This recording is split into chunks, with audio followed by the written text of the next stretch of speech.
اگر تم معجزات کی تلاش میں ہو تو سنو، معجزے تب ہوں گے جب تم اپنے رب کی قدرت پر اندھا اعتماد کرو گے، جب تم سب وسوسے نکال کر یہ یقین رکھو گے کہ وہ رب کوئی نہ کوئی راہ نکال ہی دے گا، جب تم خود کو اس کی رضا میں مکمل ڈھال دو گے، جب تم اس کے آگے سر تسلیم خم کر دو گے، جب تم اپنی خواہشات سے زیادہ اس کے حکم کو اہمیت دو گے، اور اس سب کے بعد تم اپنے نصیب کے معجزے دیکھ پاؤ گے۔ امید نہ چھوڑنا، یہ شیطان تمہیں ورغلا رہا ہے، تم سے تمہاری طاقت، تمہارا یقین چھین کر بالکل تنہا کر دینا چاہتا ہے۔ تم سجدے نہ چھوڑنا، تم تہجد میں آنسوں بہانا ترک مت کرنا، تم سب پالو گے۔ مایوسی کے بادل ہٹاؤ خود سے، بس اس کی مان کر جھکتے جاؤ، جس میں وہ راضی ہے وہ کام کرتے جاؤ، اور پھر تم دیکھو گے کن فی کون کے نظارے۔ رات کے تاریک ترین پھر میں جب کوئی شخص اپنے رب کے حضور حاضر ہوتا ہے تو وہ رب اس بندے کے دل میں آنے والی ہر دعا کو قبول کرتا ہے۔ تمہاری ہر ناممکن خواہش تہجد ممکن بنا سکتی ہے، ہر تکلیف سے تہجد تمہیں شفا دلا سکتی ہے۔ تم سوچ بھی نہیں سکتے کہ ایک تہجد تمہیں کیا کیا دلوا سکتی ہے۔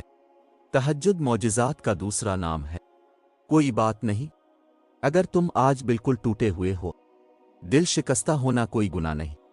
ہاں بس مایوس مت ہونا، وہ رب تمہیں آزما رہا ہے، سزا نہیں دے رہا، اس نے تمہاری مشکل کے ساتھ آسانی بھی رکھی ہے۔ تمہارے مسائل کا حل تمہیں ابھی نظر نہیں آ رہا، مگر ایسا نہیں ہے کہ کوئی حل موجود ہی نہیں ہے، ہر چیز اپنے وقت پر سلجھ جائے گی، ہر زخم سے وہ شفا دے دے گا، بس تم اس کی ذات سے تعلق بنائے رکھنا، ہر کام آسان وہ کر ہی دے گا۔ جب تم ٹوٹنے لگو، جب تم بکھرنے لگو، جب الفامد ختم ہونے لگے تو سمجھ جانا معجزے اب قریب ہیں، صبر کا اجر اب ملنے والا ہے۔ وہ نصیب لکھنے والی ذات جو دلوں میں خواہش ڈالتی ہے وہ ان خواہشوں کو پورا کرنے پر بھی قادر ہے، اور وہ وقت جلد آئے گا